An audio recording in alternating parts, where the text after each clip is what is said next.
Hey everyone, Jump for Nintendo Life here! And there was a time where Dragon Quest and Final Fantasy were two of the biggest rivals in RPGs, and the thought of them combining into a single company was crazy. But they did. Square and Enix became Square Enix, and then Dragon Quest and Final Fantasy were friendly. But they weren't just friendly with each other, they were friendly with Mario. There have been 6 occasions that I can think of where Dragon Quest, Final Fantasy and Mario have all crossed over, and sometimes all 3 in the exact same game. So without further ado, pre-recorded John, take it away. Okay, so our first game's probably a surprise to no one, but this is Super Mario RPG developed by Squaresoft. Despite being developed by Square, for the most part, this game relishes in the Mario universe. Everything's Mario themed. There's Goombas and mushrooms and Koopas and Geno. There's even other Nintendo characters like Link and Samus. From the face of it, this is exclusively a Nintendo-focused game. But that didn't stop Square. There's a few little references with some enemies sharing names with Final Fantasy enemies, but this one goes pretty far out there. So towards the end of the game, there's a house in Moleville which will sell you fireworks, and just outside that house there's a character that will trade those fireworks for a shiny stone. If you then take that stone to Monstro Town and go towards the door just next to the item shop, you can break its seal and you'll find this.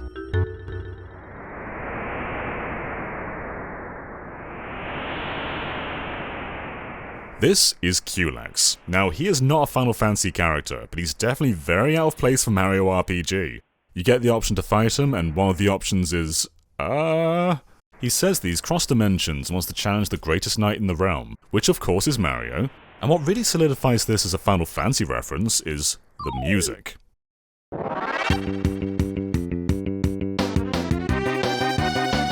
Do you recognize that? That's Final Fantasy IV's boss theme. Square clearly had a lot of fun with this one. But the years went on and Square and Nintendo stopped collaborating for a while.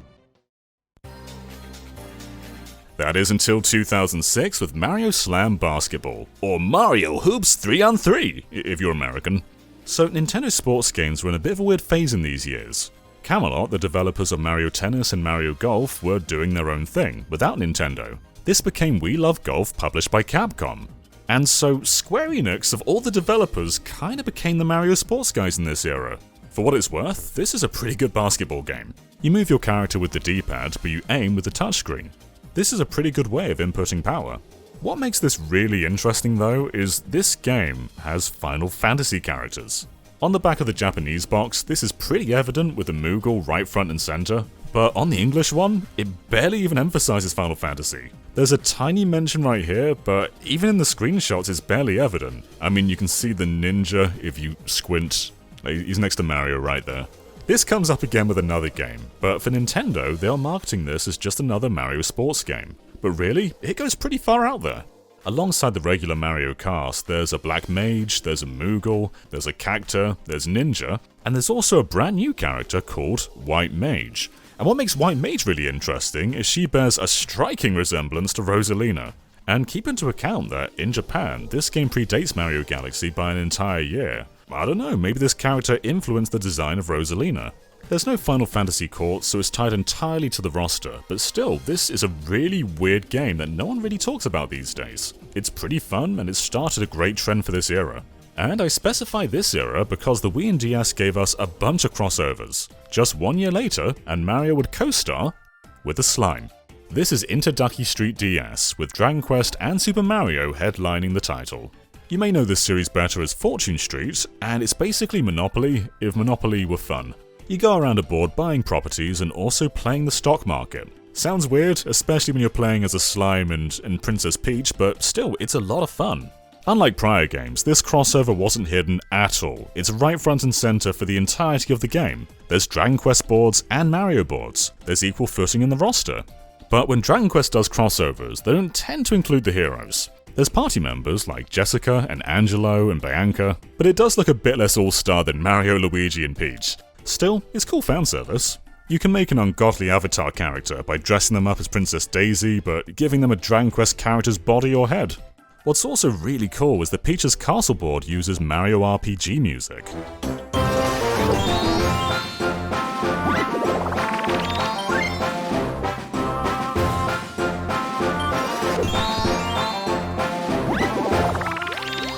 That barely ever happens, but this is an entirely new remix. Even Smash doesn't have Mario RPG music. This probably isn't the version to play if you speak English because it's very text heavy and I don't know what's going on.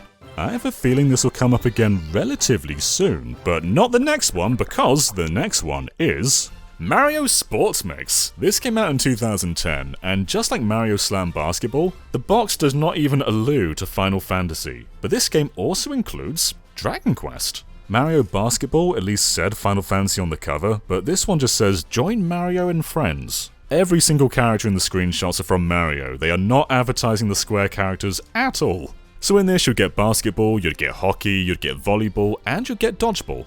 Basketball's near identical to what it was in the prior game, and the other sports are all pretty good. It's a decent collection. When you first start the game, it is just Mario characters. There is nothing else there at all. In fact, unlocking the Square stuff takes quite a while. The roster's not too different to the last game. There's Ninja, there's White Mage, there's Black Mage, there's Moogle, and there's Cactuar. But as I said, there's also a Slime! Finally! Mario and Slime can play dodgeball together! It's a dream come true! Square haven't made a Mario sports game since this one, and I'd be up for them doing it again, especially if these characters come back. It's just super weird seeing Waluigi and a Moogle and a Slime on screen at the same time. Then in 2011 came Boom Street, which is the sequel to Interducky Street DS, which you probably know better as Fortune Street. There's a lot of names. This one's the only game in the entire series to get an English localization. In Japan, it's a pretty long-running one. Lots of Final Fantasy and Dragon Quest iterations, including this one on PlayStation 4, but DS and Wii were the only ones to cross over Mario with Dragon Quest. Hey, this one also has the Mario RPG music.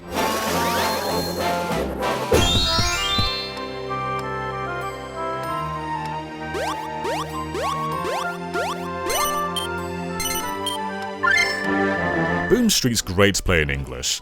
Every character has unique dialogue, even Yoshi, who says Yoshi Yoshi Yoshi, and then just that translates to English.